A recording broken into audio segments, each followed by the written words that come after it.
지난 주말 미국 증시가 하락으로 마무리가 되면서 이번 주도 그다지 좋지 않은 흐름이 예상이 되고 있습니다. 자, 고용지표는 참 좋게 나왔습니다. 시장이 예상한 만큼 잘 나와줬는데, 자, 그럼에도 불구하고 긴축을 계속하게 될 것이다 라는 얘기가 되는 거죠. 일각에서는 금리를 많이 올리지 못할 것이다 라는 전망도 나오고 있습니다만, 아직까지는 그런 것에 대한 확정치를 가져갈 수 없다. 즉 다음 주에 있는 CPI 지표를 발표를 해봐야지 된다.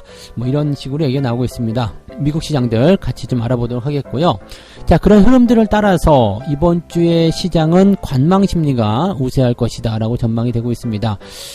그도 그럴 것이 이제 명절이기도 하고요. 만기도 있고 변수가 굉장히 많은 시점이기도 하죠. 여기다가 미국 증시가 계속 오르지 못하는 형태의 모습 보이게 된다라면 우리나라 증시도 압박을 받을 수밖에 없다라고 보시면 되겠습니다. 자, 이런 형태, 자, 고환율, 기타 등등 여러가지 인플레이션, 이런 여러가지 부분들이 같이 나와 있는 상태 속에서 국내 증시 밴드들을 어떻게 형성하고 있는지 알아보도록 하겠고요.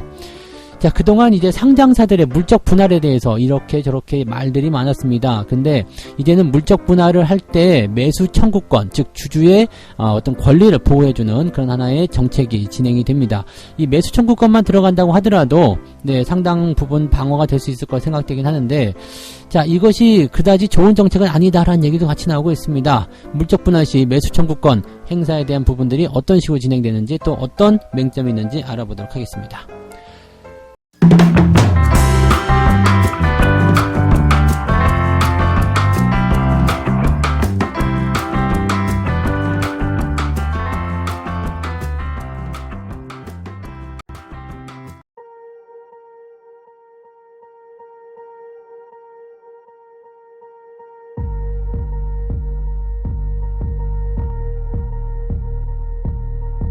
네, 반갑습니다. 자, 오늘은 9월 5일입니다. 자, 이번 주가 제일 여러분들이 대응하시기 힘든 주간이 될 것 같아요. 물론 이제 다다음 주에 FOMC가 있긴 하겠습니다만, 이번 주가 사실은 우리나라에게는 폭풍의 눈과 같은 그런 시점이 아닐까 생각합니다. 태풍도 올라오고 있는 상황이기도 하지만 전체적으로 이제 그 경제 지표들도 굉장히 소용돌이를 치는 그런 형태의 모습입니다. 그래서 부담이 굉장히 커져 있는 상태라고 생각하시면 되겠죠. 자, 지난 주말에 고용 지표는 좋게 나왔습니다. 실업률도 좋게 나오고 고용 상황도 좋게 나왔습니다. 그래서 별다른 문제가 되지 않았거든요. 그러니까 장이 주말에는 딱 떠서 시작했죠. 상승 출발하고 괜찮네 했는데 갑자기 막판에 확 밀렸거든요. 그러니까 이런 것들이 어떤 내용인가 좀 살펴보면, 노동부에 따르면, 미국 노동부에 따르면 8월 일자리가 31만 개 증가했다라고 되어 있습니다. 7월 달에는 52만 개 증가했었던 부분이 있었는데 그거보다는 조금 감소하지 않았나 생각되는 부분입니다. 하지만 여전히 일자리가 증가하고 있다는 것은 중요한 포인트겠죠. 그리고 시장이 너무 고용에 대한 부분들을 좋게 만들어주게 되면 이것 또한 역시 긴축에 대한 어떤 속도라든지 이런 것들을 조절하는데 문제가 있다 해가지고 이 정도 시장 전망치에 딱 부합하는 정도, 이 정도면 괜찮아 라는 식의 모양 포인트가 만들어졌다 보시면 되겠습니다. 실업률은요 7월달에 3.5%에서 3.7%로 상승을 약간 했는데 이것도 역시 좋다고 보여지는 부분 중에 하나입니다. 그러니까 이런 것들이 왜 일어나는 거냐면 일단은 일자리에 대한 부분들이 많이 줄어들었다라는 것들은 이제 사람을 구하기 힘들다는 부분이고 또 이제 임금 상승에 대한 부분이 인플레이션으로 연결되는 내용이 좀 있거든요. 근데 지금은 일자리가 꾸준하게 증가하고 있기 때문에 그런 것에 대해서 크게 걱정할 필요는 없다. 하지만 너무 이제 시장에 대한 어떤 그런 일자리가 막 늘어난다거나 또는 이제 고용에 대한 그런 부분들이 너무 이제 좀 완벽하게 돌아가게 된다면 경기가 나쁘지 않다라는 얘기가 되기 때문에 시장 입장에서는 이러면은 긴축 더 해도 되는 거 아니겠어? 라는 식으로 얘기를 해 나갈 수밖에 없다는 얘기가 되는 거죠. 즉 연준 입장에서는 경기가 좋은데 긴축 좀 하면 어때? 라는 식으로 얘기가 나올 수 있기 때문에 지금은 지난번보다 살짝 상승폭을 둔화시키는 거, 그다음에 실업률도 살짝 올라와 주는 거, 이 정도면 괜찮다는 얘기죠. 그렇다고 해서 일자리나 실업률이 나쁜 수준이 아닙니다. 실업률이 3.7%대, 4% 미만 떨어지게 되면 경기 좋다는 얘기죠. 그 다음에 일자리도 30만 개나 증가했어요. 부담될 게 없다는 얘기죠. 부담될 게 없는 수준에서 지난번보다는 살짝 감소하는 거, 이런 것들이 긴축의 강도를 낮출 수 있을 것이다 라고 예상을 많이 했었는데, 시장이 그럼에도 불구하고 밀려 내려간 이유가 있었잖아요. 경제의 다른 측면이 악화됐음에도 불구하고 노동시장만 홀로 강세를 보이고 있다. 즉 경기 전반에 대해서 뭐 수출입 지표라든지 뭐 등등에 대한 여러 가지 기업 실적이라든지 이런 것들이 그다지 썩 좋지 않은데 노동만 좋아지는 거 아니냐 이런 식으로 얘기되는 부분이죠. 그래서 결과적으로는 결국 연준이 인플레이션을 잡기 위해서 금리를 인상하게 될 것이다. 자, 이렇게 되면서 주가가 떨어졌다는 얘기인데 뭐 사실 이제 고용 지표 같은 경우는 이제 지나가는 과정에서 나타나는 하나의 어떤 포인트라고 생각하시면 되는 거고요. 이번 고용 보고서는 이제 9월 회의에서 연준이 기준금리를 3회 연속 0.75%포인트 인상하게 될 것이라는 인식을 확고하게 다져줬다. 이렇게 되면서 거의 확실하다라는 식으로 론 템플 미국 주식의 헤드라는 사람이 이야기를 했네요. 라자드 자산운용에 있는 사람이래요. 이 사람이 이제 이야기를 했다는 부분이고 또 보면은 일자리 여전히 증가세에 있지만 기업들은 채용 동결을 발표하기도 했다. 그리고 일부는 정리 해고에 나설 수도 있기 때문에 전체적으로 고용이 좋아지는 것 같지만 이 고용이 좋아지는 부분들은 점차적으로 이제 완전 화랑은 아니다라는 식으로 얘기를 좀 나타나고 있습니다. 그래서 경기 침체에서 나타나는 어떤 보통의 어떤 노동시장의 대학살 이런 것들이 없는 그런 불황의 가능성도 매우 높다. 자, 지금 경제 전반에 대해서 부담이 계속 있다라는 부분들은 일단 그다지 문제될 건 아닌 것 같아요. 왜냐하면 경기가 안 좋다면 긴축을 빠르게 진행할 수는 없는 부분이거든요. 그래서 오히려 이제 시장이 환호성을 질렀던 게 고용이 이제는 조금 감소했구나. 하지만 아직은 괜찮구나. 라는 식의 인식을 줬던 부분인데 다른 쪽에서는 경기가 안 좋은데 노동이 혼자 강세를 보이면 이거는 오히려 기업들에게 어떤 부담감을 더 가중시키게 될 것이다. 이런 식으로 얘기가 나옵니다. 자, 근데 이렇게 경기가 안 좋아서 주가가 떨어졌다고 봐야 돼요. 지금 금리를 크게 올리기 때문에 뭐 주가 떨어진다기보다도 경기가 안 좋아져서 증시가 떨어진다는 쪽으로 해석이 되는 게 맞잖아요. 근데 경기가 안 좋은데 금리를 0.75나 크게 올릴 것이다 라고 생각하는 것은 조금 어불성설이죠. 이제 뭔가 좀 아구가 안 맞는 듯한 그런 느낌이라고 보시면 됩니다. 그래서 시장에 대한 부분은 일단 안심하는 형태의 모습이긴 한데 이거 가지고는 조금 약해 라는 식의 느낌으로 풀이를 해줬다라고 생각하시면 되겠습니다. 그러니까 시장이 지금 노리는 건 뭐예요? 직접적인 인플레이션의 감소라고 보셔야 되겠죠. 그래서 파월이 이번에 또 8일날 연설이 나섭니다. 얘는 연설 안 하면 좋겠는데 8일날 다행히 우리는 이제 추석 연휴로 들어가기 때문에 큰 상관없겠습니다만 그거 앞두고서 또 막 그냥 변동성이 일어날 거 아니에요. 그러니까 그런 부분들이 좀 있다는 것도 참고하실 필요가 있겠고 일단 파월 연설이 이번에 지난번에 이제 그 연설을 한번 하면서 세계 시장에서 무려 7천조가 증발했습니다. 그러니까 이것을 조금 수습하기 위한 움직임이 살짝 보여지지 않겠느냐 이런 식으로 구분도 좀 되고 있어서 여기에 대한 관점들은 이제 좀 지켜봐야 되겠고요. 지금 중요한 거는 고용 지표가 아니라 뭐라고요? 이 다다음 주에 있을 그 CPI 지표라고 보시면 되겠습니다. 그에 따라서 자연스럽게 다음 주에는 서비스 PMI 지표, 구매관리자 지표 발표가 있고 또 연준위원들 그 연설 이런 정도밖에는 다음 주는 이번 주는 중요한 포인트가 없습니다. 그래서 명절 연휴고 좀 어려운 모습들이 있지 않을까 생각은 되게 됐습니다. 자, 두 번째 이야기 넘어가면서 바로 국내 증시까지 같이 보도록 합니다. 국내 증시 전망도 지금 현재 시점에서는 그다지 썩 좋지 않다라는 얘기가 나오고 있습니다. 예상 밴드, 증권가에서 얘기하는 예상 밴드는 2350에서 2450 포인트가 좀 낮아졌습니다. 이거는 이제 지난 주말에 주가가 떨어졌기 때문이다라고 보시면 될 것 같은데 그것 때문에 이제 이 밴드 폭이 아래 하방에 조금 더 아래쪽으로 내려앉아 있고요. 그 다음에 위쪽에 이제 조금 그 상한선도 좀 내려가 있는 모습이죠.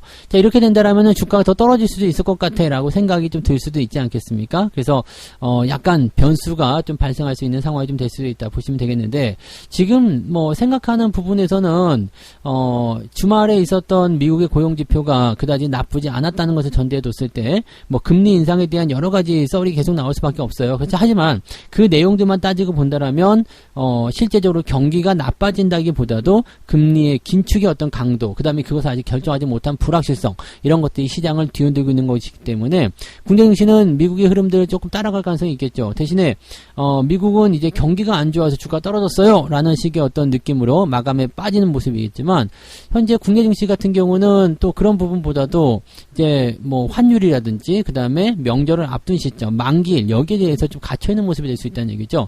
특히 만기일 같은 경우는 이제 주가가 어느 정도 시점에 딱 갖춰지는 그런 형태잖아요. 그래서 제가 말씀드렸던 구간은 2400에서 2500 정도였는데 증권사하고 거의 비슷하다고 보시면 되겠습니다. 얘네들이 크게 움직일 만한 포인트가 안 돼요. 그래서 만약에 월요일 아침에 쿵 떨어져 시작한다라면 이거는 반등 바로 올려줄 수도 있어요. 왜냐면 주가가 계속 떨어지는 형태의 모습들을 별로 달가워하지 않습니다. 그러니까 아직은 2400포인트 위쪽에 있기 때문에 조금 내렸다가 바로 회복해주는 형태로 갈 수도 있다고 생각하시면 되겠죠. 자, 어쨌든 뭐 그런 식인데 인플레이션의 완화 속도가 예상보다 조금 느릴 수 있다는 우려감, 그 다음에 지금 연준의 어떤 태세 전환 이런 부분들이 조금 아닐 수도 있다. 즉 태세 전환이라는 것은 내년도에 금리 인하할 수도 있다는 건데 여기에 대한 실망감이 있다는 얘기인데 금리 인하는 생각하지 않는 게 맞습니다. 아직은 금리 인하를 논할 자리가 아니기 때문에 인상에 대한 부분들이 너무 빠르게 일어나지 않으면 된다라고 보시면 되는 거죠. 그리고 증권가에서는 아무래도 계속 그렇습니다. 지금 인플레이션 피크아웃에 확신을 가질 수 있는 시점은 10월달, 즉 이번 달 말고 다음 달 데이터가 발표되는 거 아니겠냐, 아니면 11월달 데이터가 발표되지 않겠느냐 라는 식으로 얘기를 하고 있어서 이렇게 되면은 뭐 계속 밀려나고 그리고 11월달쯤 됐을 때 만약에 지금 9월에 발표되는 거, 10월에 발표되는 거, 11월에 발표되는 거 계속해서 인플레이션 떨어지게 된다면은 그때 확신이요 라고 얘기하면 너무 늦지 않겠냐 이 말이죠. 지금 봤을 때는 9%대 이상 넘어가기 좀 어렵지 않을까 생각합니다. 그래서 지난달보다도 더 떨어질 수밖에 없다. 왜냐면 유가도 떨어지고 있잖아요. 지금 우리가 중요하게 생각해야 되는 인플레이션에 대한 포인트는요, 이런 게 있습니다. 뭐 식품이라든지 그 다음에 뭐 곡물 가격 이런 것들 있었잖아요. 그 다음에 에너지 이런 쪽에 대한 부분들이 갑자기 올라가면서 인플레이션을 크게 치솟아 올렸는데 얘네들이 일시에 지금 막 회복하는 모습으로 좀 가고 있거든요. 그리고 유가도 같이 뚝 떨어지는 모습도 좀 있고요. 그래서 이런 것들이 본격적으로 반영이 되기 시작한다면 이 인플레이션 즉 물가 지표는 계속 떨어질 수밖에 없는 상태라고 생각하시면 되겠습니다. 다만 이제 이런 부분들이 이제 경기에 대한 어떤 불황 이런 것들을 만들어낼 수 있기 때문에 여기에서 본다라면 좀 부담이 될 수 있겠죠. 그 다음에 고환율에 대한 부분들이 계속 유지가 되고 있는데 이 환율에 대한 부분도 당분간은 지속될 거라는 얘기가 나오고 있습니다. 당분간이라는 것은 내년도까지도 계속 고환율 진행된다. 그래서 1,400원 돌파가 일단 나와야 된다. 뭐 이렇게 얘기가 나오는 부분인데, 그럼에도 불구하고 외국인들이 지금 계속 사들이고 있다는 거. 물론 9월달 들어서면서 이틀 동안 매도가 좀 있긴 있었습니다만, 8월달에만 무려 4조 원을 넘게 사들였거든요. 환율이 높은데 외국인들이 사는 것도 우리가 고민해 볼 필요성이 있는 내용 중에 하나입니다. 그러니까, 실질적으로, 시장에 대한 관점은 이 CPI 지표에 거의 집중되어 있다 보시면 될 것 같아요. 그러니까 이번 주는 만기 때문에 또는 명절 때문에 흔들리는 모습이 좀 있어서 관망세가 유지가 되겠지만 다음 주에 CPI 지표가 우호적으로 발표가 되고 그 다음에 그것을 따라서 시장이 상승을 하기 시작한다면 매수세가 무섭게 들어올 가능성도 있습니다. 지금은 오히려 주가가 좀 떨어져 있는 상태이기 때문에 반등하기 굉장히 쉬운 타이밍이거든요. 그러니까 이런 포지션들이 만들어지게 되면 상당히 좋은 흐름으로 진행될 수밖에 없다라고 생각하시면 됩니다.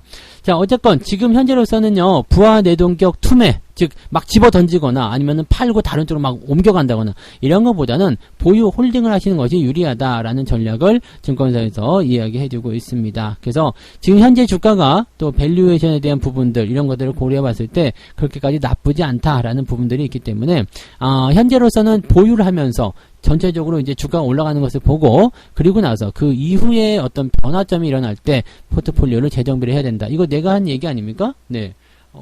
그러네요. 이제 일단은 지금 홀딩하고 주가가 회복해서 전체적으로 흐름을 제대로 타기 시작할 때 포트폴리오를 바꿔서 전략적인 정책들을 취하시면 된다. 이런 이야기는 제가 해드렸던 건데 여기 증권사에서 똑같은 얘기가 또 나오고 있네요. 근데 아무튼 이런 흐름들로 여러분들이 대응하시면 큰 문제는 없을 것 같습니다. 다만 이번 주는 계속 혼란스럽다. 대신에 크게 떨어진다는 부분들은 이제 걱정하지 않으셔도 됩니다. 크게 떨어지게 되면 바로 반등이 나올 거예요. 그러니까 그런 점을 생각하시고요. 대신에 반대급부적으로 많이 올라가는 흐름도 기대하기 어렵습니다. 그래서 2400에서 2500. 근데 지금은 2400포인트 정도 있으니까 2500포인트 정도까지 올라가 준다라면 이번 주 흐름도 주 초반에만 조금 흔들리지 후반부 들어가면 좀 괜찮을 수도 있겠죠.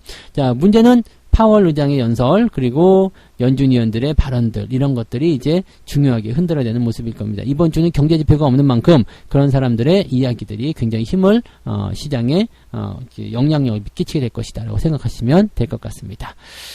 자, 세 번째 이야기로 넘어가 볼게요.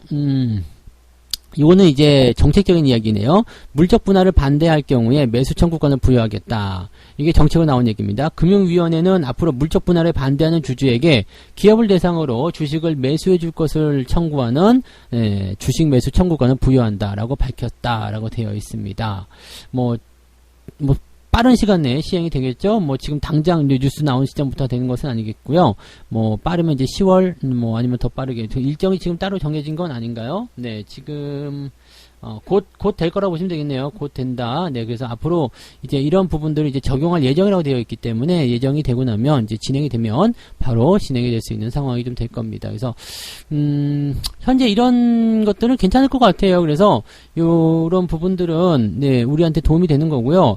자, 이제 기업들이 만약에 나는 물적 분할을 할 겁니다라고 딱 공시를 했어. 그렇게 되면 주주들한테 일단은 여기에 반대하는 사람들은 네, 우리가 주식을 사줄 테니까 주식 매수 청구권을 행사하시오라고 이제 권리를 주게 됩니다. 그러면 나는 물적 분할해도 그냥 너희들 들고 있을래라고 하면 그냥 놔두시면 되는 거고, 나는 물적 분할하면 짜증나 안 되겠어라고 생각해서 이제 이 청구권을 행사하게 되면 회사가 이제 제시한 가격에 주식을 다 사주게 되어 있습니다. 만약에 지금 5,000원이다 그러면 대체적으로 한 5,200원, 5,300원대 주식을 사주겠다 이런 식으로 얘기가 나옵니다. 그래서 그런 쪽으로 이제 보시면 주식 매수 청구권에 대한 부분들이 긍정적으로 작용이 좀 되는 거죠. 그러니까 그렇게 생각하시면 되는데, 문제는 뭐냐면 회사가 이제 감당할 수 있는 금액의 이 한도치가 있어요. 그래서 만약에 주주들이 한 20조짜리 기업인데 이거를 이제 분할한다 해가지고 반대를 하기 시작했어. 그래서 사람들이 막 한 5조 원 정도를 이제 반대, 주식 매수 청구권을 했어. 근데 회사가 준비한 돈은 5조 원이 채 안 돼. 그래서 주식을 다 사줄 수가 없는 상태예요. 그렇게 되면은 어떻게 되느냐? 주식 분할 매수가 이 물적 분할이 취소가 된다라고 보시면 됩니다. 합병에서는 이런 거 많이 쓰죠. 어떤 기업 간 합병이 있을 때 매수 청구권을 주거든요. 근데 난 반대한다 라고 했을 때 매수 청구권을 행사해요. 그러면은 그 금액이 일정 규모를 넘어가게 되면 회사는 합병을 취소해버립니다. 거기까지는 돈을 지불할 수가 없습니다. 그러면 그렇게 되는 거거든요. 그러니까 물적 분할도 이제 대부분이 근데 반대하실 것 같아요. 그냥 어차피 물적 분할하면 주가 떨어지는 거 거의 일반적인 부분이기 때문에 반대하게 되면 이제 물적 분할 못한다라고 보시는 게 맞지 않겠나 생각됩니다. 그래서 물적 분할을 하고 싶은 애들은 빨리빨리 해야 될 것 같고요. 못한다 그러면은 이제 늦지막히 하는 애들은 거의 못한다라고 생각하시면 될 것 같습니다. 자, 근데 이 부분들을 이제 또 다시 한번 보죠. 네, 물적 분할을 추진하는 기업에게는 강화된 공시 의무를 적용할 예정이다. 즉 앞으로 대상 기업은 이사회 의결 후에 3일 이내에 주요 사항 보고서를 통해서 물적 분할의 구체적인 목적, 기대 효과, 주주 보호 방안 등등등을 공시를 해야 된다라고 되어 있습니다. 이런 거 복잡하니까 생각할 필요 없습니다. 그냥 여러분들이 쉽게 우리가 생각하시면 됩니다. 주식 매수 청구권이 우리에게 있다. 그래서 나는 반대한다 그러면 그냥 그 가격에 팔아버리면 돼요. 회사가 사줄 거예요. 찬성한다 그러면 그냥 갖고 가시면 되고요. 또 이런 반대하는 사람이 너무 많이 모이게 된다라면 네, 분할은 절대 할 수가 없다라고 보시면 되겠습니다. 무산이 될 수밖에 없다. 그래서 아마 LG화학 같은 경우는 지금 같은 때 만약에 이 법안이 시준이 되고 나서 했다라면 절대 LG에너솔루션을 분할을 못했을 거다. 근데 걔네들은 좀 빨랐다 보셔야 될 것 같죠? 네. 자, 그다음에 상장 심사도 강화될 예정이다. 물적 분할 이후에 5년 이내에 자회사를 상장하는 경우에는 네, 상장 여부를 검토한다. 왜냐면 주주 보호에 대한 것들이 이제 제대로 되지 않았다. 그러니까 LG화학처럼 막 LG에너솔루션 물적 분할 해놓고 바로 상장시키는 거 이런 일은 이제 없다는 얘기가 되는 겁니다. 그래서 5년 이내에 자회사를 상장이 까다로워지고 어려워졌다는 거. 그 다음에 5년 이후에는 될 수 있으니까 지금 만약에 물적 분할했다. 근데 성공했다. 근데 5년 내에 상장에 대한 계획은 거의 없다고 보시면 되는 겁니다. 그러니까 이제는 물적 분할에 대한 부분들에 대해서는 우리가 스트레스를 좀 덜 받아도 될 것이다 라고 보시면 되겠습니다. 자, 요거는 이제 5일부터 입법 예고를 실시해서 올해 안에 제도 개선을 마무리한다. 그러면 이제 대기업들은 아마 물적 분할 하려고 하는 애들은 올해에 그냥 다 하려고 하겠죠. 올해 동안에 다 진행해버리고, 왜냐면 이런 건 이사회 결정을 통해 가지고 진행하게 되고, 그 다음에 나중에 상장하는 것도 이사회 결정만 됐었으니까 그렇게 다 되려고 하지 않을까 생각합니다. 그래서 다만 이제 상장 같은 경우는 이제 10월까지 완료한다고 되어 있으니까 요거는 물적 분할 이후에 상장하는 건 조금 어렵지 않을까 생각합니다. 그래서 이제는 물적 분할이 있더라도 우리가 그렇게까지 충격받는다거나 주가가 크게 요동치지는 않을 것이다라고 보시면 되겠습니다. 이거는 아주 좀 뭐라 그럴까요? 우리한테는 도움이 좀 되는 그런 정책이 될 것 같습니다. 그리고 물적 분할에 뒤어 있는 분들 굉장히 많기 때문에 이 물적 분할을 네, 싫어하시는 분들은 이제 반대를 하게 됐을 경우에, 근데 이제 기업들 물적 분할 힘들지 않을까 생각합니다. 쉽지 않을 거예요. 지분을 많이 확보하지 않는 이상은 네, 거의 반대표가 많았을 때 그걸 감당하기 어렵지 않겠나 생각이 드는 거죠. 네, 그래서 한시름 덜 수 있는 정책이 나타났다 보시면 되겠습니다. 자, 이렇게 해서 네, 총 3가지 이야기 전달을 해드렸는데요. 고용이 좋아도 긴축은 지속된다.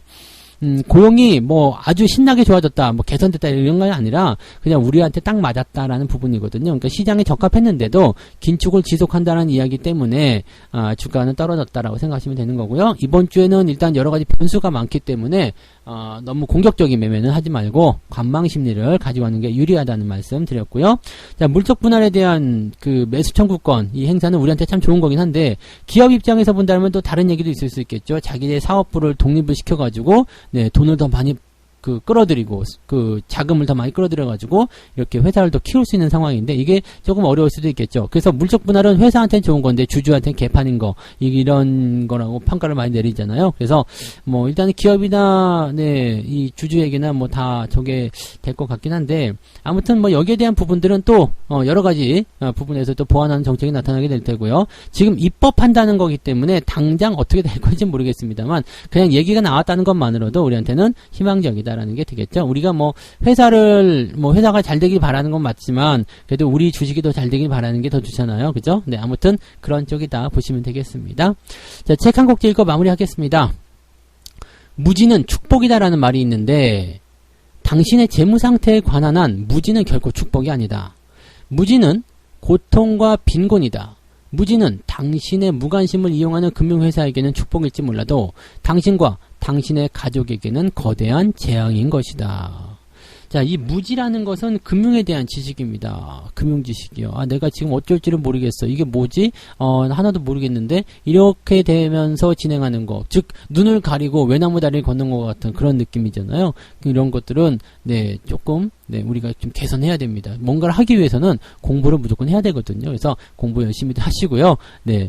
하다 보면은 보는 것만큼, 아는 것만큼 또 이런 것들이 다 이제 나에게 적절한 대응이 되실 겁니다. 뭐 유튜브 채널에 보시면은 공부하는 채널이 많이 있고요. 또 무료 방송도 많이 해드리고 있으니까 많이 좀 활용하시고, 무료 방송 얘기하니까 조금 이따 무료 방송 진행되죠? 9시에 무방 진행되니까 또 오셔가지고 같이 또 이야기 나눠보면 좋겠습니다.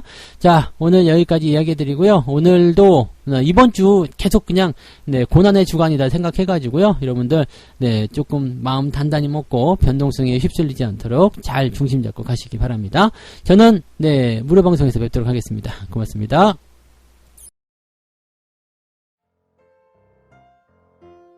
본 방송에서 제공되는 모든 정보는 투자 판단의 참고 자료이며 투자의 최종 책임은 본 방송을 이용하는 본인에게 있습니다.